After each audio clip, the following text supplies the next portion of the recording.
ಜೀನಾಗೆ ಸಂಪಾದಕತ್ವದಲ್ಲಿ ಜಿಎನ್ಎಸ್ news ಸಾಗರ ಸುತ್ತದ ಆಚೆ ಈಚೆ ಗುರುವಾರದ news ಅಪ್ಡೇಟ್ಗೆ ತಮಗೆ ಸ್ವಾಗತ. ಮುಖ್ಯಾಂಶಗಳು. ಕೆಡಿಪಿ ಸಭೆಯಲ್ಲಿ ಅರಣ್ಯ ಇಲಾಖೆ ಅಧಿಕಾರಿಗಳ ವಿರುದ್ಧ ಶಾಸಕರು ಗರಂ. ರೈತರಿಗೆ ನೋಟಿಸ್ ಕೊಡದಂತೆ ತಾಕೀತು. ಮಾರ್ಕೆಟ್ ರಸ್ತೆ ಅಗಲೀಕರಣ ಕುರಿತು ಶಾಸಕರ ಮಹತ್ವದ ಮಾಹಿತಿ. ನವೆಂಬರ್ 10ರಂದು 2 ಕೋಟಿ ರೂಪಾಯಿ ವೆಚ್ಚದ ದೈವಜ್ಞ ಸಭಾಭವನ ಲೋಕಾರ್ಪಣೆ. ಕರ್ಕಿ ಶ್ರೀಗಳ ಸಾನ್ನಿಧ್ಯದ ಜೊತೆ ಸಚಿವರು, ಸಂಸದರು, ಶಾಸಕರು, ಮಾಜಿ ಸಚಿವರು ಭಾಗಿ ಕುರಿತು ಮೋಹನ್ ಶೇಟ್ ಮಾಹಿತಿ. ಸ್ಟೈಲ್ ಡ್ಯಾನ್ಸ್ ಅಕಾಡೆಮಿಯಿಂದ ನವೆಂಬರ್ 9ರಂದು ನರ್ತನ 2K24 ನೃತ್ಯ ವೈಭವ. ರೈನ್ ಡ್ಯಾನ್ಸ್ ಜೊತೆಗೆ ಏರೋಬಿಕ್ಸ್ ವಿಶೇಷ ನೃತ್ಯ ಪ್ರದರ್ಶನ ಕುರಿತು ಸೂರಜ್ ಮಾಹಿತಿ. ಸಾಗರ ವಿನೋಬನಗರದ ಐಡಿಯಲ್ ಪ್ಲೇ ಅಬಾಕಸ್ ಅಕಾಡೆಮಿಗೆ ಸಮಗ್ರ ಪ್ರಶಸ್ತಿ. ಈಗ ಸುದ್ದಿಯ ವಿವರ. ಅರಣ್ಯ ಇಲಾಖೆಯವರು ಅತಿಯಾಗಿ ಕಾನೂನು ಹೇರಲು ಬಂದರೆ ನಮ್ಮ ಸರ್ಕಾರಿ ರಸ್ತೆಯಲ್ಲಿ ಓಡಾಡಬೇಡಿ. ಕಾಡಿನಲ್ಲಿದ್ದು ಕಾಡಿನಲ್ಲಿಯೇ ಓಡಾಡಿ.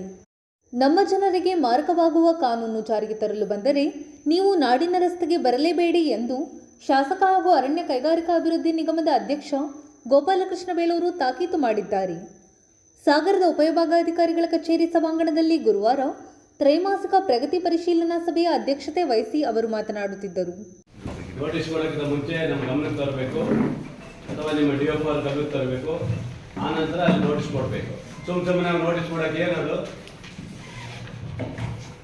ಯಾಕೆ ಕೊಡ್ತೀರಿ ಅವರಿಗೆಲ್ಲ? ಅರಣ್ಯ ಇಲಾಖೆ ಏನು ಹೇಳಿದ್ದಾರೆ? ಇವರು ನಮ್ಮ ಮಂತ್ರಿಗಳು ಏನು ಹೇಳಿದ್ದಾರೆ? 3 ಎಕರೆ ಅವರಿಗೆ ಯಾರಿಗೂ ಇದು ಮಾಡಬಾರ್ದು ಅಂತ ಹೇಳಿದಾರಲ್ವಾ? ಶಿವಮೊಗ್ಗದಲ್ಲಿ ಮಂತ್ರಿಗಳು ಬಂದೇನು ಹೇಳಿದ್ದಾರೆ? ಯಾರಿಗೂ ನೋಟಿಸ್ ಕೊಡಬಾರ್ದು ಅಂತ ಹೇಳಿದ್ದಾರೆ. ಗೊತ್ತಿದೆ ನಿಮಗೆ? ಆದರೂ ಯಾರು ನೋಟಿಸ್ ಕೊಟ್ಟಿದ್ದೀರಿ? ಯಾರು ಕೊಟ್ಟಿದ್ದೀರಿ? ನಮ್ಮ ಇದ್ರಲ್ಲಿ ಹೇಳ್ರಿ. ನಿಮ್ಮ ರೇಂಜರ್ ಯಾರು ಕೊಟ್ಟಿದ್ದೀರಾ? ಯಾರು ಕೊಟ್ಟಿಲ್ಲಲ್ಲ? ಕೊಡಬಾರ್ದು. ಗೊತ್ತಾಯ್ತಾ? ನಮ್ಮ ಗಮನಕ್ಕೆ ತರ್ರಿ, ಚರ್ಚೆ ಮಾಡೋಣ, ಏನು ಸಮಸ್ಯೆ ನೋಡೋಣ, ಆ ನಂತರ ಅವರಿಗೆ ನೋಟಿಸ್ ಕೊಡೋದು ಬೇಡ. ಗೊತ್ತಾಯ್ತಾ? ಸುಮ್ಮನೆ ನೋಟಿಸ್ ಕೊಡ್ತಂತ ಆಮೇಲೆ ನಿಮ್ಮ ಗಾರ್ಡ್ಗಳಿಗೆ ಹೇಳ್ಬೇಕು. ಅಲ್ಲಿ ಹೋಗೋದು ಇಲ್ಲ, ಹಿಂಗೆ ನೋಟಿಸ್ ಕೊಡ್ತೀನಿ ಹಾಕ್ಕೊಡ್ತೀನಿ ಅಂತ ಹೇಳೋದು, ಕರಪ್ಷನ್ ಮಾಡೋದು ಇವೆಲ್ಲ ಶುರುವಾಗಿದೆ. ಇಲ್ಲ ಇದು ನಿಮ್ಮ ವ್ಯಾಪ್ತಿಯಲ್ಲಿ ಬರುತ್ತೆ, ನೀವು ನಿಲ್ಲಿಸ್ಬೇಕು. ರೈತರಿಗೆ ಯಾವುದೇ ಸಮಸ್ಯೆ ಆಗುವಂತ ಪ್ರಶ್ನೆ ಇಲ್ಲ. ಈಗ ನೀವು ಗೊತ್ತು, ಈಗ ಉದಾಹರಣೆ ನಿಮ್ಮ ವೈದ್ಯರು ಅಲ್ಲಿ ಈಗ ಹೊಸದಾಗಿ ಮಾಡಕ್ ಬಿಡಬೇಡಿ. ನಾವು ಹೇಳಿದ್ದೀವಿ, ನಾನು ಇವಾಗಲೂ ಹೇಳಿದೆ, ಹೊಸದಾಗಿ ಯಾರಿಗೂ ಬಿಡಬೇಡಿ, ಹೊಸದಾಗಿ ಮಾಡಕ್ ಯಾರಿಗೂ ಬಿಡಬೇಡಿ. ಹಳೇದಕ್ಕೆ ನೀವು ಯಾರು ಮುಟ್ಟುವಂತ ಪ್ರಶ್ನೆ ಇಲ್ಲ. ರೈತರಿಗೆ ಯಾರಿಗೂ ಸಮಸ್ಯೆ ಆಗಬಾರ್ದು, ಒಂದ್ ಸ್ವಲ್ಪ ಸಮಸ್ಯೆ ಆಗ್ಬಾರ್ದು. ಗೊತ್ತಾಯ್ತಂದ್ರೆ ಹೊಸದ್ ಮಾಡಕ್ ಬಿಡ್ಬೇಡಿ. ಆಯ್ತು, ಹೊಸದ್ ಹಾಗೆ ಇಟ್ಕೊಳ್ಳಿ, ಯಾರಿಗೂ ಮಾಡಕ್ ಬಿಡ್ಬೇಡಿ. ನೀವು ಹಳೇದಕ್ಕೆ ಏನಿದೆ ಅದಕ್ಕೆ ಯಾವುದೇ ತೊಂದರೆ ಕೊಡ್ಬಾರ್ದು. ಏನ್ರಿ ನಿಮ್ದೇನು ಸರ್ವೆ ಆಗಿದೆ ಅಂದ್ರೆ ನಿಮ್ ಫಾರೆಸ್ಟ್ ಇಷ್ಟಿದೆ ಅಂತ ಏನಾರು ಆಗಿದ್ಯಾ? ರಾಜ್ಯ ಸರ್ಕಾರ ಸರ್ವೆಗೆ ಆರ್ಡರ್ ಮಾಡಿದ್ದಾರೆ. ಸರ್ವೆ ಆಗಲಿ, ಆಮೇಲೆ ನಿಮ್ ಜಾಗ ಯಾವ್ದಂತ ಗುರುತು ಮಾಡ್ಕೊಳ್ಳಿ, ಆವಾಗ ನೋಡೋಣ. ಇಲ್ಲ, ಎಲ್ಲರೂ ನಿಂತ್ಕೊಂಡ್ರೆ ಎಲ್ಲರೂ ನಿಲ್ಬೇಕಲ್ಲ, ಎಲ್ಲರೂ ನಿಂತ್ಕೊಂಡ್ರಿ.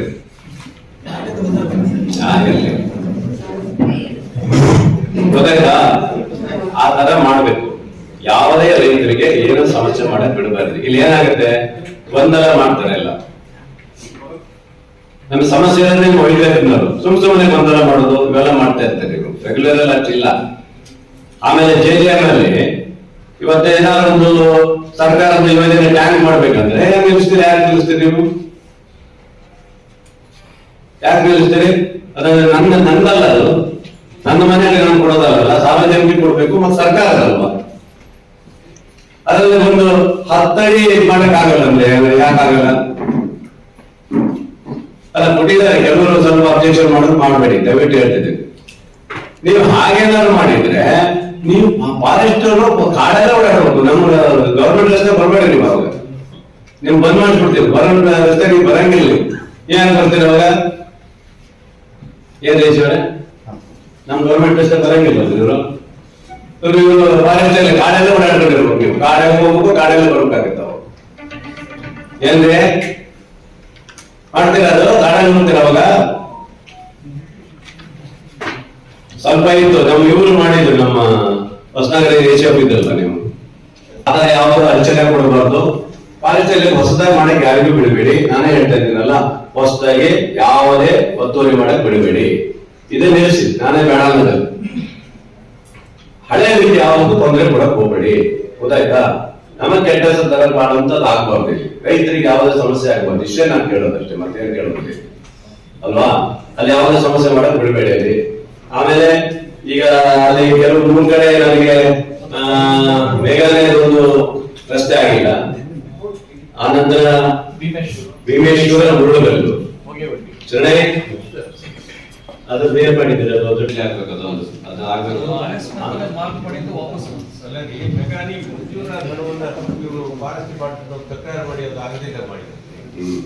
ಅದೇ ಸರ್, ವೈಲ್ಡ್ ಲೈಫ್ ಅಂತೇಳಿ ಅದು ಮಾಡಿದ್ರು. ವೈಲ್ಡ್ ಲೈಫ್ ಅಭಿವೃದ್ಧಿ ಯಾಕೆ ಅಡ್ಡಿಪಡಿಸ್ತಾರೆ? ಅದು 3 meters ಬಿಡ್ತಿಗೆ ಏನಿದೆಯೋ ಅರ್ಧ ಸರ್ಫೇಸ್ ಮೇಂಟೈನ್ ಮಾಡಬೇಕು, ಜಲ್ಲಿ ಸರ್ಫೇಸ್ ಬೇಡ ಅಂತೇಳಿ ಸ್ಟಾಪ್ ಮಾಡಿದ್ವಿ. ಗ್ರಾಮದ ಜನರು ನಾಗರಿಕರಾಗಿ ಬದುಕಬೇಕು ಅನ್ನೋದು ಒಂದು ತರವಣಿಗೆ ಇರಬೇಕು. ಅರ್ತ್ ವರ್ಕ್ ಮಾಡಕ್ ಪ್ರಾಬ್ಲಮ್ ಇಲ್ಲ, ಇದಕ್ಕೆ ಪ್ರಾಬ್ಲಮ್ ಇಲ್ಲ. ಈಗ ಅಪ್ರೂವ್ ಆಗುತ್ತೆ ಸರ್, ಇನ್ನೊಂದು 15 days ಟೈಮ್ ಬೇಕು ಸರ್. 3 ಇಲ್ಲ ಆಗುತ್ತೆ ಸರ್. ಈಗ ತಾವು ಹೇಳಿದ್ಮೇಲೆ ಫಾರೆಸ್ಟ್ ಮಿನಿಸ್ಟರ್ PS ಕ್ಲಿಯರೆನ್ಸ್ ತಗೊಳ್ಳಿ, ಆನಂತರ ಆಮೇಲೆ ಪ್ಯಾರಲ್ ಆಗಿ ಮೆಸ್ಕಾಂನವರು ಮಾಡ್ತಾ ಇದ್ದಾರೆ. ಅವ್ರು ಯಾವ್ದು ನಮಗೆ ಅವಶ್ಯಕತೆ ಇಲ್ಲ. ಎಲ್ಲ ಅಪ್ಲೋಡ್ ಅಪ್ಲೋಡ್ ಮಾಡಿದ್ದಾರೆ ಸರ್, ಅವರಿಂದ ರೆಡಿ ಮಾಡಿದ್ದೇನೆ ಅವರು ಮಾಡಿದ್ದಾರೆ ಸರ್, ಚೆನ್ನಾಗಿ ಅವರು ಅಪ್ಲೋಡ್ ಆಗಿದೆ. ನಾವು 4 ಫಾಲೋ ಅಪ್ ಮಾಡ್ತೀವಿ ಸರ್. ಸಂಬಂಧಪಟ್ಟ ಒಂದು ಕನ್ಫ್ಯೂಷನ್ ಇದೆ. ಈಗ AC ಸಾಹೇಬರು ಮೊನ್ನೆ ಮೀಟಿಂಗಲ್ಲಿ ಕೂಡ ಇದ್ರು. ಈಗ ಆಮೇಲೆ ನೀವು ಅನುದಾನ ಇಡಿ ಅಂತ ಈ ನಮ್ಗೆ ಈಗ ಹೇಳೋದು ಫಸ್ಟ್ ಫಾರೆಸ್ಟ್ ಕ್ಲಿಯರೆನ್ಸ್ ತೋಡಿ ಅಂತ 1.5 ವರ್ಷದಿಂದ ಇದೇ ಪ್ರೋಸೆಸ್ ಅಲ್ಲೇ ಇದೆ. ಬಟ್ ನಾವು ಈಗ ಸರ್ಕಾರ ಕಡೆಯಿಂದ ಹೇಳ್ತಾ ಇರೋದು ಏನಂದ್ರೆ, ಮಾನ್ಯ AC ಸಾಹೇಬರು ಹೇಳಿದ್ರು, ಅವ್ರಿಗೆ ಕ್ಲಾರಿಫಿಕೇಶನ್ ಕೊಡ್ಬೋದು.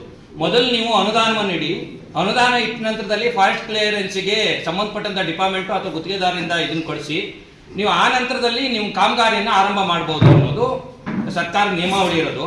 ನೀವು ಫಾರೆಸ್ಟ್ ಕ್ಲಿಯರೆನ್ಸ್ ಹಾಕೊಂಡಿದ್ರೆ ಅದು ಅವ್ರು ಕೊಡೋದೇ ಇಲ್ಲ, ಪೆಂಡಿಂಗ್ ನಿಲ್ಸ್ಕೊಂತ ಇರ್ತಾರೆ. ಫಸ್ಟ್ ನೀವು ಅನುದಾನ ಇಡಿ ಅನ್ನೋಂತ ಸಲಹೆಯನ್ನ ಕೊಟ್ಟಿದ್ದಾರೆ. AC ಸಾಹೇಬ್ರೆ ಕ್ಲಾರಿಫಿಕೇಶನ್ ಅವ್ರು ಕೊಡ್ಬೋದು ಸರ್. ಫಸ್ಟ್ ಫೇಸ್ ಕ್ಲಿಯರೆನ್ಸ್ ಆಗುತ್ತೆ, ಸೆಕೆಂಡ್ ಫೇಸ್ಗೆ ನಾವು ಅಫಾರೆಸ್ಟೇಷನ್ ಚಾರ್ಜಸ್ ಅಂತ ಹೇಳಿ ಬಿಟ್ಬಿಟ್ಟಿರ್ತಾರೆ. ಅದು ನಾವು 1 ಹೆಕ್ಟರ್ಗೆ ಈಗ 9 ಲಕ್ಷ ಇದಿರ್ತದೆ ಸರ್ ಚಾರ್ಜಸ್, ಪ್ಲಸ್ ಅವ್ರು ಆಲ್ಟರ್ನೇಟ್ ಲ್ಯಾಂಡ್ ಕೊಟ್ಟು ತಿರ್ಗಿ 2 ಕೊಟ್ಟು ಅಫಾರೆಸ್ಟೇಷನ್ ಅಂತ ಕೊಡಬೇಕು ಸರ್. ಆ ಫಂಡ್ ನಾವು ತೋರಿಸ್ಲಿಲ್ಲ ಅಂದ್ರೆ ಅದು ಸೆಕೆಂಡ್ ಸ್ಟೇಜ್ ಕ್ಲಿಯರ್ ಆಗುತ್ತೆ ಫಾರೆಸ್ಟ್. ಸೊ ಫಂಡ್ ಅಲಾಟ್ ಆಗಿಬಿಟ್ರೆ ಆಟೋಮೆಟಿಕ್ ಆಗಿ ಕಾಂಟ್ರಾಕ್ಟರ್ನೇ ಅದನ್ನ ಫಾಲೋ ಅಪ್ ಮಾಡ್ತಾರೆ ಸರ್. ಇಲ್ಲ ಏಜೆನ್ಸಿ ನಾವೇನು ಮೆಸ್ಕಾಮ್ ಏಜೆನ್ಸಿ ಏನಿರುತ್ತೆ ಫಸ್ಟ್ ಫೇಸ್ ಕೊಟ್ಬಿಡ್ತಾರೆ ಸರ್. ಸೆಕೆಂಡ್ ಫೇಸ್ ನಮ್ಗೆ ಕ್ಲಿಯರೆನ್ಸ್ ಆಗ್ಬೇಕಂದ್ರೆ ಫಂಡ್ ಅಲಾಟ್ ಆದ್ಮೇಲೆ ಇದೆ. ಚೀಫ್ ಸೆಕ್ರೆಟರಿ ಮೇಡಮ್ ಅವತ್ತು ಸತ್ಯನಾರಾಯಣ ಅವರು ಇದ್ರು ಸರ್ ಮೀಟಿಂಗ್ ಅಲ್ಲಿ, ಮಿನಿಸ್ಟರ್ ಸರ್ ಅವ್ರು ಬಂದ್ರು, ಸತ್ಯನಾರಾಯಣ ಅವರು ಮಾತಾಡಿದ್ರು. ಚೀಫ್ ಸೆಕ್ರೆಟರಿ ಮೇಡಮ್ ಮೆಸ್ಕಾಮ್ ಅವರಿಗೆ ಹೇಳಿದ್ದಾರೆ ಸರ್ ಅವತ್ತೆ, ಇದನ್ನ ನೀವು ಏನಿದೆ ಫಂಡ್ ಏನ್ ಬೇಕಾಗ್ಬೋದು ಅದನ್ನ ಮಾಡಿ ನೀವು ಅದೊಂದು ಮಾತು ಮಾತಾಡಿದ್ರೆ ಸರ್. ಫಂಡ್ ಅಲಾಟ್ ಆದ್ರೆ ಸೆಕೆಂಡ್ ಫೇಸ್ ಅಲ್ಲಿ ಕ್ಲಿಯರೆನ್ಸ್ ಮಾಡಿಸ್ಬೋದು. 6,27,00,000 ಉರುಳುಗಲ್ಲಿನ ಎಸ್ಟಿಮೇಷನ್ ಸರ್ ಮೆಸ್ಕಾಂ ಸಂಬಂಧಪಟ್ಟಂತೆ. ಅದು ಕೊಡ್ತೀನಿ ಅಂದಿರಲ್ಲ, ಜಾಗ ಕೊಡ್ತೀನಿ ಅಂದಿರಲ್ರಿ, ಬಂದಾಗ ಹೇಳಿದಾರಲ್ರಿ, ಮತ್ತೆ ಕಳಿಸಿ ಬೇಕಾದ್ರು ಅಲ್ವಾ. 6 ಅಲ್ಲ 10 ಕೋಟಿ ಆಗಲಿ, ಆ ಜನರಿಗೆ ಬೆಳಕು ಕೊಡ್ರಿ ಅಷ್ಟೇ, ಗೊತ್ತಾಯ್ತಲ್ಲ. ನೀವು ರಿಪೋರ್ಟ್ ಹಾಕ್ಕೊಡಿ, ಅದ್ರ ಹಣದ ವ್ಯವಸ್ಥೆ ಅವ್ರು ಮಾಡ್ತಾರೆ, ಸರ್ಕಾರಕ್ಕೆ ನಾವು ಕಳಿಸ್ಕೊಡ್ತೀವಿ. ಈಗಾಗಲೇ ನಗರಸಭೆ ಮತ್ತು ಪೊಲೀಸ್ ಇಲಾಖೆ, ಅರಣ್ಯ ಇಲಾಖೆ ಬಗ್ಗೆ ಈಗಾಗಲೇ ಚರ್ಚೆ ಮಾಡಿದ್ದೀನಿ. ಅರಣ್ಯ ಇಲಾಖೆಗೆ ನಿಮ್ಗೆ ಗೊತ್ತಿದ್ದಂಗೆ ಯಾವುದೇ ರೈತರಿಗೆ ಸಮಸ್ಯೆ ಆಗಬಾರ್ದು ಅನ್ನೋದು ಮತ್ತು ನೋಟಿಸ್ ಕೊಡಬಾರ್ದು ಅನ್ನೋದಕ್ಕೆ ಅವರಿಗೆ ಹೇಳಿದ್ದೀವಿ. ನಗರಸಭೆ ಸ್ವಚ್ಛತೆ ಆಗಬೇಕು ಮತ್ತು ನಾವು ಕೊಟ್ಟಂಥ ಗ್ರಾಂಟ್ಗಳು ಆದಷ್ಟು ಆಗಬೇಕು, ಇಡೀ ನಗರ ಅಭಿವೃದ್ಧಿ ಕಡೆ ಹೋಗ್ಬೇಕನ್ನೋದು ನಮ್ಮದೆಲ್ಲ ಚಿಂತನೆ ಇರೋದ್ರಿಂದ ಅದರದ ಬಗ್ಗೆನೇ ಹೆಚ್ಚು ಒತ್ತು ಕೊಟ್ಟಿದ್ದೀವಿ. ಅವರು ಒಂದು 2-3 ತಿಂಗಳಲ್ಲಿ ನಾವು ಎಲ್ಲ ಕ್ಲಿಯರ್ ಮಾಡಿಕೊಡ್ತೀವಿ, ಇಡೀ ಸಾಗರವನ್ನು ಹೊಸ ನಗರವಾಗಿ ಮಾಡ್ತೀವಿ ಅಂತಲೂ ಹೇಳ್ತಾ ಇದ್ದಾರೆ. ಹಾಗೆ ಎಲ್ಲ ಇದರಲ್ಲಿ ಡಿಪಾರ್ಟ್ಮೆಂಟಲ್ಲೂ ಸಹ ಅವರ ಕರ್ತವ್ಯದ ಬಗ್ಗೆ ಎಚ್ಚರಿಕೆ ಕೊಡ್ತಾ ಇದ್ದೀವಿ. ನಮ್ಮ ಉದ್ದೇಶ ಏನಂದರೆ ಯಾರಿಗೂ ತೊಂದರೆ ಆಗಬಾರ್ದು, ಸಾಧಾರಣ ನಮ್ಮ ತಾಲೂಕಿನ ಜನರಿಗೆ ಎಲ್ಲ ಇಲಾಖೆಯವರು ಯಾರಿಗೂ ತೊಂದರೆ ಆಗೋ ರೀತಿಯಲ್ಲಿ ನೋಡ್ಕೊಳ್ಬೇಕು ಅನ್ನೋ ಉದ್ದೇಶ. ಮಾರ್ಕೆಟ್ ಟ್ರಸ್ಟ್ ಈಗಾಗಲೇ ಹೇಳಿದ್ದಾರೆ DC ಅವರು, ನಮ್ಮನ್ನು ಬಿಟ್ಬಿಡಿ ಸರ್, ನಾವು ಡಿಸೆಂಬರ್ ಒಳಗೆ ಅದೆಲ್ಲ ಇದು ಮಾಡಿ ರೆಡಿ ಮಾಡ್ತೀವಿ ಅಂತ ಹೇಳಿದ್ದಾರೆ. ಹಾಗಾಗಿ ಎಲ್ಲ ಕೆಲಸಗಳು ಒಂದು ಬದಿಯಿಂದ ನಾವು ಮಾಡ್ತಾ ಇದ್ದೀವಿ. ಅದು ಚೆನ್ನಾಗಿ ಆಗಿದೆ, ಯಾಕಂದ್ರೆ ನಾವು ಜನರಿಗೆ ಹೆದರಿಸಿ ಮಾಡ್ಸಕ್ಕಾಗಲ್ಲ. ಈಗ ಮಾತಿರ್ತಷ್ಟೇ, ಹಿಂದಿನ ಸರ್ಕಾರದಲ್ಲಿ ಬೆದರಿಸಿ ಅವರಿಗೆ ಕಟ್ ಮಾಡಿ ನೀರು ಕೊಡಲ್ಲ ಅಂತ ಹೇಳಿ ಅದ ಹೇಳಿ ರೋಡಿಗಳು ಬಿಟ್ಟು ಎಲ್ಲ ಹೆದರ್ಸಿದಾರೆ ಜನತನ. ಬಟ್ ನಾವು ಹಂಗೆ ಹೆದರ್ಸಕ್ ಹೋಗಲ್ಲ. ಅವ್ರಿಗೆ ಕೇಳಿದ್ವಿ, 3-4 ಮೀಟಿಂಗ್ ಮಾಡಿದೆ ನಾನು, JC ಅವರು DC ಅವರು ಎಲ್ಲ ಮೀಟಿಂಗ್ ಮಾಡಿದ್ವಿ. ಅವರು ಇಷ್ಟಕ್ಕೆ ಒಪ್ಲಿಲ್ಲ. ಆ ನಂತರ ನಾವೇ ಏನ್ ಮಾಡಿದ್ವಿ, ಈಗ ಏನು ಮುಂದಿನ ಕ್ರಮ ಏನು ಅವರು ತಗೊಂಡಿದ್ದಾರೆ, ಈಗ ಅದನ್ನು ಹೊಡೆದಾಕೋ ವ್ಯವಸ್ಥೆ ಮಾಡ್ತೀವಿ, ಅಗಲೀಕರಣ ಆಗುತ್ತೆ. ಹಾಗಾಗಿ ನಾವು ಅದ್ರ ಬಗ್ಗೆ ಹೆಚ್ಚು ತಲೆಗೆಡ್ಸ್ಕೊಂಡು ಹೋಗಲ್ಲ. ಸರ್ಕಾರಿ ಆಸ್ಪತ್ರೆಯಲ್ಲಿ ಕ್ರಮ ತಗೊಂಡಿದ್ರು, ಮೊನ್ನೆ ತಗೊಂಡಾಗಿ ನೋಟಿಸ್ ಕೊಟ್ಟು ಅವ್ರಿಗೆ ಏನ್ ಮಾಡ್ಬೇಕು ಅದೆಲ್ಲ ಮಾಡಿದ್ರು, ಅದೆಲ್ಲ ಆಗಿದೆ. ಸರ್, ಗಣಪತಿ ಕೆರೆಯಲ್ಲಿ ಕೆರೆ ಹತ್ರ ಕಸ ಹಾಕೋದು ಜಾಸ್ತಿ ಆಗ್ತಾ ಇದೆ. CCTV ಯಾಕೆ ಹಾಕ್ಬಾರ್ದು? ಅದನ್ನೇ ಹೇಳಿದ್ರು, CCTV ಹಾಕಕ್ಕೆ ರೆಡಿ ಮಾಡಿದ್ದೀವಿ, ತಗೊಂಡೋಗಿದ್ದಾರೆ ಕೆಲವು ಕಡೆ, ಹಾಕ್ತಾ ಇದ್ದೀವಿ. ಅದರಿಂದ ಯಾವುದೇ ಸಮಸ್ಯೆ ಇದ್ದಂಗೆ ನೋಡ್ತೀವಿ, ಅದನ್ನು ಮಾಡ್ಕೊಡ್ತೀವಿ, ಯಾವುದೇ ಕಸಾಗಕ್ಕೆ ಬಿಡಲ್ಲ. ಸರ್, ಉಪಚುನಾವಣೆಗೆ ಕೆಲವೊಂದು ನೀವು ಹೋಗಿದ್ರಿ. ಉಪಚುನಾವಣೆಯಲ್ಲಿ ಕಾಂಗ್ರೆಸ್ ಪಕ್ಷದ ಅಭ್ಯರ್ಥಿಗಳ ಬಗ್ಗೆ ಏನು ಹೇಳ್ತೀರಿ ಸರ್? ಈಗ ನಮ್ಮ 3 ಗೆಲ್ತೀವಿ ಅಂತ ನಾನು ಹೇಳ್ತಾ ಇದ್ದೀನಲ್ಲ, 3 ಚುನಾವಣೆಯಲ್ಲಿ 3 ಅಭ್ಯರ್ಥಿಗಳು ಗೆಲ್ತಾರೆ. ಸಭೆಯಲ್ಲಿ ಕೆಡಿಪಿ ಸದಸ್ಯರಾದ ಸತ್ಯನಾರಾಯಣ್ ಜೇಟಿ, ಆನಂದ್ ಭೀಮನೇರಿ, ಪ್ರಭಾವತಿ, ಪ್ರಶಾಂತ್ ಮಾತನಾಡಿದರು. ಸಭೆಯಲ್ಲಿ ಉಪವಿಭಾಗಾಧಿಕಾರಿ ಯತೀಶಾದ್, ತಹಶೀಲ್ದಾರ್ ಚಂದ್ರಶೇಖರ್ ನಾಯ್ಕ್, ಪೌರಾಯುಕ್ತ ಎಚ್.ಕೆ. ನಾಗಪ್ಪ, ತಾಲೂಕು ಪಂಚಾಯಿತಿ ಕಾರ್ಯನಿರ್ವಹಣಾಧಿಕಾರಿ ಗುರುಕೃಷ್ಣ ಶೆಣೈ, ಗ್ಯಾರಂಟಿ ಅನುಷ್ಠಾನ ಸಮಿತಿ ಅಧ್ಯಕ್ಷ ಬಿ.ಆರ್. ಜಯಂತ್ ಇನ್ನಿತರರು ಹಾಜರಿದ್ದರು. ದೈವಜ್ಞ ಬ್ರಾಹ್ಮಣ ಸಮಾಜದ ಸುಮಾರು 2 ಕೋಟಿ ರೂಪಾಯಿ ವೆಚ್ಚದ ದೈವಜ್ಞ ಬ್ರಾಹ್ಮಣ ಸಭಾಭವನ ನವೆಂಬರ್ 10ರಂದು ಲೋಕಾರ್ಪಣೆಗೊಳ್ಳಲಿದೆ ಎಂದು ಸಮಾಜದ ಅಧ್ಯಕ್ಷ ಎಂ.ಕೆ. ಮೋಹನ್ ಶೇಟ್ ತಿಳಿಸಿದರು. ಗುರುವಾರ ಸುದ್ದಿಗೋಷ್ಠಿಯಲ್ಲಿ ಮಾತನಾಡಿದ ಅವರು, ಈಗಾಗಲೇ 200 ಚದರಡಿ ವಿಸ್ತೀರ್ಣವುಳ್ಳ ನಮ್ಮ ದೈವಜ್ಞ ಬ್ರಾಹ್ಮಣ ಸಭಾಭವನದ ಉದ್ಘಾಟನೆ ಕಾರ್ಯಕ್ರಮ ನಾಳೆ 9, 10, 11 3 ದಿನ ಈ ಕಾರ್ಯಕ್ರಮವನ್ನು ಹಮ್ಮಿಕೊಳ್ಳಲಾಗಿದೆ. ಶನಿವಾರ 9ನೇ ತಾರೀಕು ಶನಿವಾರ ದೇವತಾ ಕಾರ್ಯಕ್ರಮಗಳು, 10ನೇ ತಾರೀಕು ಕರ್ಕಿ ಮಠದಿಂದ ಪೂಜ್ಯ ಶ್ರೀ ಸ್ವಾಮೀಜಿಗಳು ಆಗಮಿಸ್ತಾ ಇದ್ದಾರೆ. ಅವರು ಪೂರ್ಣಕುಂಭ ಸ್ವಾಗತವಾಗಿದೆ. 11 ಕಾಲ 11ರಿಂದ 20 ನಿಮಿಷಕ್ಕೆ ಸಭಾಭವನ ಉದ್ಘಾಟನೆ ಅವರ ಅಮೃತ ನಡೆಯುತ್ತದೆ. ಅದ ನಂತರ 11:15ಗೆ ಸಮಾಜದ ಪರವಾಗಿ ಪಾದಪೂಜೆಯನ್ನು ಮಾಡಿ, ಅದ ನಂತರ 11:15ಗೆ ವೇದಿಕೆ ಕಾರ್ಯಕ್ರಮವನ್ನು ಮಾಡ್ತಾ ಇದ್ದೀವಿ. ಆ ವೇದಿಕೆ ಕಾರ್ಯಕ್ರಮಗಳಿಗೆ ನಮ್ಮ ಮುಖ್ಯ ಅತಿಥಿಗಳಾಗಿ ಮಧು ಬಂಗಾರಪ್ಪನವರು, ಸನ್ಮಾನ್ಯ ಶಾಲಾ ಶಿಕ್ಷಣ ಮತ್ತು ಶಾಲಾ ಸಾಕ್ಷರತಾ ಸಮಿತಿ ಸಚಿವರು ಮತ್ತು ಜಿಲ್ಲಾ ಉಸ್ತುವಾರಿ ಸಚಿವರಾಗಿರ್ತಕ್ಕಂಥ ಕರ್ನಾಟಕ ಸರ್ಕಾರ, ಹಾಗೂ ದೇವರೇ ಆರೋಗ್ಯದವರು, ಸನ್ಮಾನ್ಯ ಸಂಸದ ಸಚಿವರು ಶಿವಮೊಗ್ಗ, ಹಾಗೂ ಶ್ರೀ ಗೋಪಾಲಕೃಷ್ಣ ಬೇರೆ ಸನ್ಮಾನ್ಯ ಶಾಸಕರು, ಹಾಗೂ ಹಾಲಪ್ಪನವರು, ಹಾಗೂ ಕಾಗೋಡು ತಿಮ್ಮಪ್ಪನವರು, ಮಾಜಿ ಸಚಿವರು ಹಾಗೂ ಮಾಜಿ ವಿಧಾನಸಭಾಧ್ಯಕ್ಷರು, ಶ್ರೀ ಎಚ್ ಹಾಲಪ್ಪ ಪ್ರಸಾದರು, ಮಾಜಿ ಶಾಸಕರು, ಮಾಜಿ ಸಚಿವರು ಹಾಗೂ ಶಾಸಕರು, ಸಾಗರ ಹೊಸನಗರ ಕ್ಷೇತ್ರ, ಶ್ರೀ R.S. ರಾಯ್ಕರ್ ಒಕ್ಕೋಣ, ಉಪಾಧ್ಯಕ್ಷರು, ಜ್ಞಾನೇಶ್ವರ ಪೀಠ ದೈವಜ್ಞ ಬ್ರಾಹ್ಮಣ ಕ್ಷೇತ್ರಕ್ಕೆ, ಶ್ರೀ ರವಿ ಎನ್ ಕಾಮಕರ್, ಅಧ್ಯಕ್ಷರು, ಅಖಿಲ ಕರ್ನಾಟಕ ದೈವಜ್ಞ ಬ್ರಾಹ್ಮಣ ಸಂಘ, ಹಾಗೂ ಶ್ರೀಮತಿ ಸುನಂದ ವಿನಯ ಆರ್ ರಾಯ್ಕರ್, ಅಧ್ಯಕ್ಷರು, ಅಖಿಲ ಕರ್ನಾಟಕ ದೈವಜ್ಞ ಬ್ರಾಹ್ಮಣ ಮಹಿಳಾ ಮಂಡಳಿ, ಹಾಗೂ ಶ್ರೀ ಅರುಣ್ ಕುಮಾರ್ MS, ಟ್ರಸ್ಟಿಗಳು, ಶ್ರೀ ಜ್ಞಾನೇಶ್ವರ ಪೀಠ ದೈವಜ್ಞ ಬ್ರಾಹ್ಮಣ ಶ್ರೀ ಕ್ಷೇತ್ರ, ಹಾಗೂ ಶ್ರೀಮತಿ ಮಧುಮಾಲ ನಗರಸಭಾ ಸದಸ್ಯರು ಸಾಗರ, ಹಾಗೂ ಶ್ರೀ ಅರವಿಂದ ರಾಯ್ಕರ್ AC, ನಗರಸಭಾ ಸದಸ್ಯರು, ಮಾಜಿ ಸ್ನಾಯು ಸಮಿತಿ ಅಧ್ಯಕ್ಷರು ಸಾಗರ. ಹಾಗೂ ವೇದಿಕೆ ಕಾರ್ಯಕ್ರಮದ ನಂತರ ಮಧ್ಯಾಹ್ನ ಭೋಜನ 1 ಗಂಟೆ, ಅದರ ನಂತರ 4-5 ಗಂಟೆಗೆ ನಮ್ಮ ಜ್ಞಾನೇಶ್ವರಿ ಗುರುಗಳ ಮುಖಾಂತರ, ಶ್ರೀಗಳ ಮುಖಾಂತರ ದಾನಿಗಳಿಗೆ ಗೌರವ ಸಮರ್ಪಣೆ, ಎಲ್ಲ ದಾನಿಗಳು ನಮ್ಮ ಸಭೆಯಲ್ಲಿ ಗೌರವ ಸಮರ್ಪಣೆ ಮಾಡುತ್ತಿದ್ದೀವಿ. ಗೌರವ ಸಮರ್ಪಣೆ ಆದ ನಂತರ ಗುರುಗಳ ಆಶೀರ್ವಾದ ಹಾಗೂ ಫಲಮಂತ್ರ, ಈ ಕಾರ್ಯಕ್ರಮಗಳು ಭಾನುವಾರ ದಿನ ಇರುತ್ತೆ. ಸೋಮವಾರ ದಿನ ಬೆಳಗ್ಗೆ ಗುರುಗಳು ಮಠಕ್ಕೆ ಮಠಕ್ಕೆ ಹೋಗ್ತಿರ್ತಾರೆ. ಅದರ ನಂತರ ನಾವು ಸಂಡೇ ಸಾಂಸ್ಕೃತಿಕ ಕಾರ್ಯಕ್ರಮ, ಸಮಾಜ ಮಂಡಳಿಯಿಂದ ಸಾಂಸ್ಕೃತಿಕ ಕಾರ್ಯಕ್ರಮ ಇರುತ್ತದೆ. ಈ ಎಲ್ಲ ಕಾರ್ಯಕ್ರಮಗಳು ನಮಗೆ ಪೂರಕವಾದ ಆಮಂತ್ರಣವನ್ನು ತಿಳಿಸಿಕೊಳ್ಳಲಿಕ್ಕೆ ನಾವು 200 ಜನರಲ್ಲಿ ಸಭಾಭವನವನ್ನು ಅತ್ಯಂತ ಸುಸಜ್ಜಿತವಾಗಿದೆ. ಸಾಗರದಲ್ಲೇ ಅತ್ಯಂತ ನೂತನ ರೀತಿಯಲ್ಲಿ ಕಟ್ಟಿದ್ದೀವಿ ಅಂತ ಹೇಳಲಿಕ್ಕೆ ಇಷ್ಟಪಡ್ತೀನಿ. ಇದರೊಳಗೆ 21 ರೂಮಿನ ವ್ಯವಸ್ಥೆ ಮಾಡಿದ್ದೀವಿ. ಕೆಳಗಡೆ ಗ್ರೌಂಡ್ ಫ್ಲೋರಲ್ಲಿ ಊಟದ ಹಾಲು, ಅದರ ನಂತರ ಮಧ್ಯದಲ್ಲಿ ಮದುವೆ ಹಾಲು, ಅದರ ನಂತರ 2 ಕಡೆ ರೂಮಿನ ವ್ಯವಸ್ಥೆ ಮಾಡಿದ್ದೀವಿ. 21 ರೂಮಿನ ವ್ಯವಸ್ಥೆ ಮಾಡಿದ್ದೀವಿ. ಅದರ ನಂತರ ಇನ್ನೊಂದು ಸೈಡ್ ವೇದಿಕೆ ಮೇಲ್ಪಡದಲ್ಲಿ ಕಾನ್ಫರೆನ್ಸ್ ಆಗ್ತೀವಿ. ಅದರ ನಂತರ ಆ ಕೆಳಗಡೆ ಆಫೀಸ್ ಇರ್ತೀವಿ. ಆಫೀಸು ಪಕ್ಕದಲ್ಲಿ ಒಂದು ದೇವಸ್ಥಾನದ ವಸ್ತುಗಳಿರ್ತಕ್ಕಂಥ ಒಂದು ಸ್ಟ್ರಾಂಗ್ ಸುಮಾರು ಅಂದಾಜು ಸುಮಾರು ಅಂದಾಜು ಸಭಾ ಮಂಟಪದಲ್ಲಿ ಮದುವೆ ಹಾಲ್ನಲ್ಲಿ 500ರಿಂದ 550 ಒಂದು ಆಸನ ಮಾಡಿದೆ. ಹಾಗೂ ಕೆಳಗಡೆ ಊಟಕ್ಕೆ 400 ಜನ ಕೂತ್ಕೊಳ್ತಕ್ಕಂಥ ಒಂದು ವಿಶಾಲವಾದ ಊಟದಾರನ್ನು ಮಾಡಿದೆ. ಇದಕ್ಕೆ ಸುಮಾರು ಅಂದಾಜು ನಮಗೆ 2 ಕೋಟಿ ಖರ್ಚಾಗಿದೆ. ಅಂದಾಜು 2 ಕೋಟಿ ಖರ್ಚಾಗಿದೆ. ಇನ್ನೂ ಸಹ ಸ್ವಲ್ಪ ಕೆಲಸ ಬಾಕಿ ಇದೆ. ಸರ್ಕಾರದಿಂದ ನಮ್ಮ ಪ್ರಯತ್ನದಿಂದ ಆ ಸಂದರ್ಭದಲ್ಲಿ 40 ಲಕ್ಷ ರೂಪಾಯಿಗಳು ಸರ್ಕಾರದ ಅನುದಾನ ಇದೆ. ಇಡೀ ನಮ್ಮ ಅಖಿಲ ಕರ್ನಾಟಕವನ್ನು ಸಂಚರಿಸಿ ನಮ್ಮ ಸಮಾಜ ಬಾಂಧವರನ್ನು ದೇಣಿಗೆಯನ್ನು ಸ್ವೀಕರಿಸಿ ಈ ಕಾರ್ಯಕ್ರಮ ನಾವು ಅತ್ಯಂತ ಯಶಸ್ವಿಯಾಗಿ ಮಾಡ್ತಾ ಇದ್ದೇವೆ. ಇನ್ನೂ ಸ್ವಲ್ಪ ಕೆಲಸ ಬಾಕಿ ಇದೆ. ಈಗಾಗಲೇ ನಾವು ಬೆಂಗಳೂರು ಗೋಪಾಲಕೃಷ್ಣವನ್ನು ಕಾಂಟ್ಯಾಕ್ಟ್ ಮಾಡಿದ್ವಿ. ನಾವು ಸ್ವಲ್ಪ ನಮಗೆ ಸರ್ಕಾರದ ವತಿಯಿಂದ ಏನಾದರೂ ಸಹಾಯ ಮಾಡಿ ಅವರು ಸಹ ಆಸಕ್ತರಾಗಿದ್ದಾರೆ. ಅದರ ಬಗ್ಗೆ ಪ್ರಯತ್ನವನ್ನು ಕೊಟ್ಟು ಪ್ರತಿನಿಧಿ ಮಾಡ್ತೀವಿ ಅನ್ನೋ ವಿಚಾರವನ್ನು ಅವರು ಹೇಳಿದ್ದಾರೆ. ಹಾಗಾಗಿ ಮುಂದೆ ಇನ್ನೂ ಸ್ವಲ್ಪ ಖರ್ಚುಗಳನ್ನು ಸಹ ಸರ್ಕಾರದ ವತಿಯಿಂದ ಬರ್ಬೋದು ಅನ್ನೋ ಒಂದು ಆಶಾಭಾವನೆಯನ್ನು ನಾವು ಮಾಡಿದ್ದೀವಿ. ಈ ಥರವಾದ ಒಂದು ಮತ್ತೆ ಲಿಫ್ಟ್ ಸಹ ನಮ್ಮ ಕಲ್ಯಾಣದಲ್ಲಿ ಸಾಗರದಲ್ಲಿ ಯಾವುದೇ ಕಲ್ಯಾಣದಲ್ಲಿ ಲಿಫ್ಟ್ ವ್ಯವಸ್ಥೆ ಇಲ್ಲ. ನಾವು ಸಾಗರದಲ್ಲಿ ಲಿಫ್ಟ್ ವ್ಯವಸ್ಥೆ ಸಹ ಮಾಡಿದ್ದೀವಿ. ಲಿಫ್ಟ್ ವ್ಯವಸ್ಥೆಗೆ ಒಂದು ಸುಮಾರು ಅಂದಾಜು 7ರಿಂದ 8 ಲಕ್ಷ ರೂಪಾಯಿ ಖರ್ಚು ಮಾಡಿದ್ದೀವಿ. ಈ ಎಲ್ಲ ಕಾರ್ಯಕ್ರಮ ಯಶಸ್ವಿ ಮಾಡಿದ್ದೀವಿ. ತುಂಬ ಅಚ್ಚುಕಟ್ಟಾಗಿ ಸಾರ್ವಜನಿಕರು ಮತ್ತು ಒಂದು ಇದು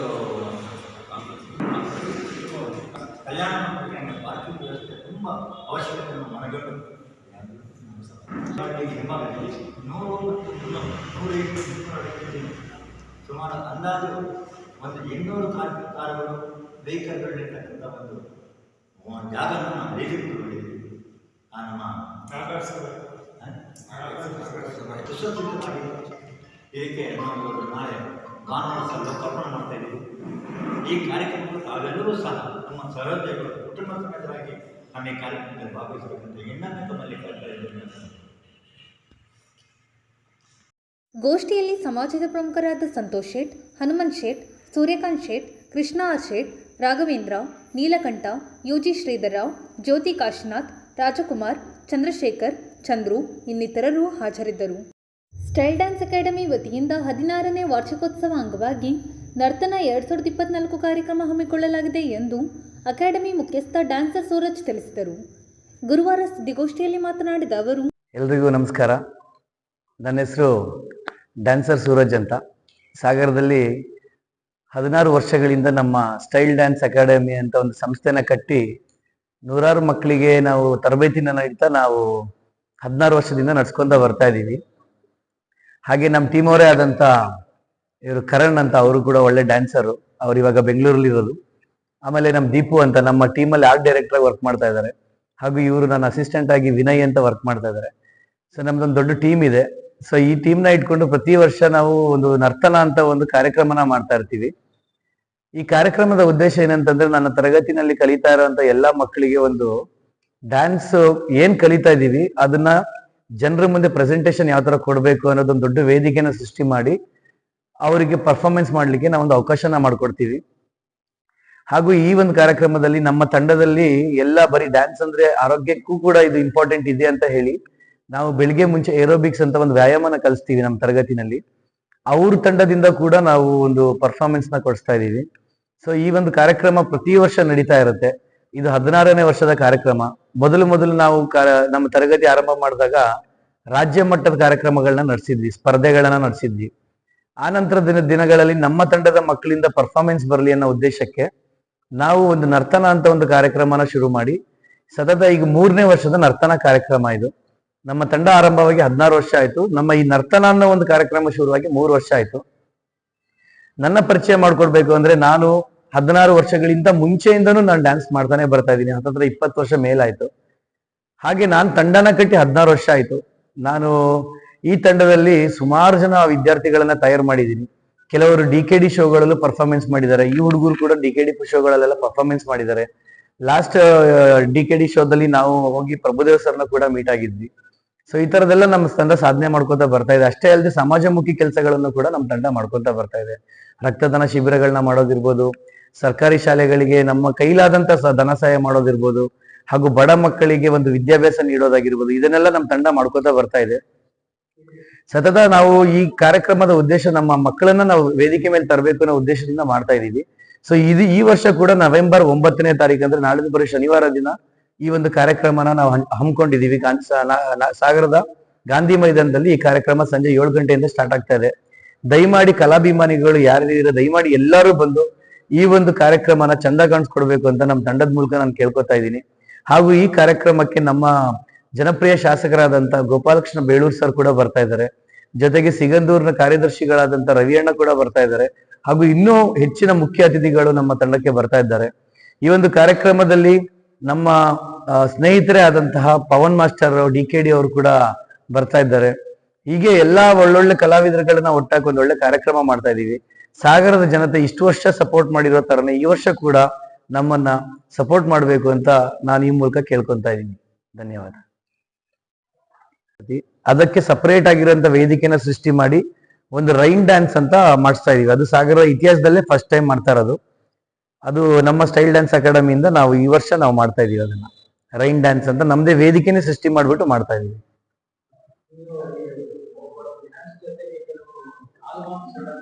ಹೌದು 3 ಆಲ್ಬಮ್ ಮಾಡಿದೀವಿ. ಈಗ 3 ಆಲ್ಬಮ್ ಮಾಡಿದೀವಿ. ನಮ್ಮ ಸಾಗರ ಅಂತ ಒಂದು, ಹೊಂಟೋಗ್ಬಿಟ್ಲು ಅಂತ ಒಂದು, ಆಮೇಲೆ ಇನ್ನೊಂದು ಯಾವ್ದು ಮಾಡಿದ್ದಾರೆ, ನಮ್ಮ ನಾಡು ಅಂತ ಒಂದು ಮಾಡಿದ್ವಿ. 3 ಮಾಡಿದ್ವಿ. ಗೋಷ್ಠಿಯಲ್ಲಿ ಕರಣ್, ದೀಪು, ವಿನಯ್ ಇನ್ನಿತರರು ಹಾಜರಿದ್ದರು.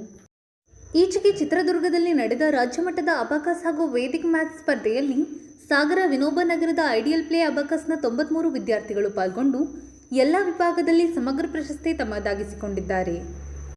ಸಂಸ್ಥೆಯ ಮುಖ್ಯಸ್ಥೆ ವಿದ್ಯಾ ಮಂಜುನಾಥ್ ಗುಡಿಗಾರ್ ಪ್ರಥಮ ಬಹುಮಾನ ಪಡೆಯುವ ಮೂಲಕ ಸಂಸ್ಥೆಯ ಕೀರ್ತಿ ಹೆಚ್ಚಿಸಿದ್ದಾರೆ. ಪ್ರಶಸ್ತಿ ಪ್ರದಾನ ಕಾರ್ಯಕ್ರಮದಲ್ಲಿ ಐಡಿಯಲ್ ಪ್ಲೇ ಅಬಾಕಸ್ನ ಮ್ಯಾನೇಜಿಂಗ್ ಡೈರೆಕ್ಟರ್ ಶಾರದಾ ಶ್ರೀರಾಮ್ ಉಪಸ್ಥಿತರಿದ್ದರು. ಸಮಗ್ರ ಪ್ರಶಸ್ತಿ ಪಡೆಯುವ ಮೂಲಕ ಸಾಗರಕ್ಕೆ ಕೀರ್ತಿ ತಂದ ವಿದ್ಯಾರ್ಥಿಗಳನ್ನು ಸಂಸ್ಥೆಯ ಮುಖ್ಯಸ್ಥೆ ವಿದ್ಯಾ ಮಂಜುನಾಥ್, ಶಿಕ್ಷಕಿಯರಾದ ಗಾಯತ್ರಿ ಸುಮಂತ್, ಪ್ರಿಯಾ ಎಸ್ ಗುಜ್ಜರ್, ಶೀಲಾ ಗೋಪಾಲ್, ನಿವೇದಿತಾ ಇನ್ನಿತರರು ಅಭಿನಂದಿಸಿದ್ದಾರೆ. ಕರ್ನಾಟಕದ ಅಬಾಕಸ್ ಮಕ್ಕಳಿಗೂ ಹಾಗೂ ಪೋಷಕರಿಗೂ ನಮಸ್ಕಾರಗಳು. ಈಗ ನಮ್ಮ ಹೈಯರ್ ಲೆವೆಲ್ಸ್ ಅಂದರೆ advance level and grand master level ಮಕ್ಕಳಿಂದ ಡೆಮೋ ಸೆಷನ್. ಈಗ ನಿಮ್ಮ ಮಕ್ಕಳು ಬೇಸಿಕ್ ಲೆವೆಲ್ ಮುಗಿಸಿದ ಮಕ್ಕಳಿಗೆ ಅಡ್ವಾನ್ಸ್ ಲೆವೆಲ್ ಕಲಿತ್ರೆ ಯಾವ ರೀತಿ ಸ್ಪೀಡ್ ಆಗ್ಬೋದು ಅನ್ನೋ ಒಂದು ಸ್ಮಾಲ್ ಡೆಮೋ ಸೆಷನ್ ಇರುತ್ತೆ. Ready student? First, single digits 1, 9, 3, 7, 4. That is 24. Correct answer. 10 rows. 7, 9, 6, 8, 5, 2, 7, 3, 8, 5. That is 16. Correct answer. Now single digit 15 rows. 6, 4, 5, 3, 2, 5, 7, 8, 2, 3, 2, 9, 6, 5, 3. That is 70. Correct answer. Now double digits. ಇದು ಗುರುವಾರದ ಸಮಗ್ರ ಸುದ್ದಿ. ನಿರಂತರ ಸುದ್ದಿಗಾಗಿ ನೋಡ್ತಾ ಇರಿ JMS ನ್ಯೂಸ್. ನಮಸ್ಕಾರ.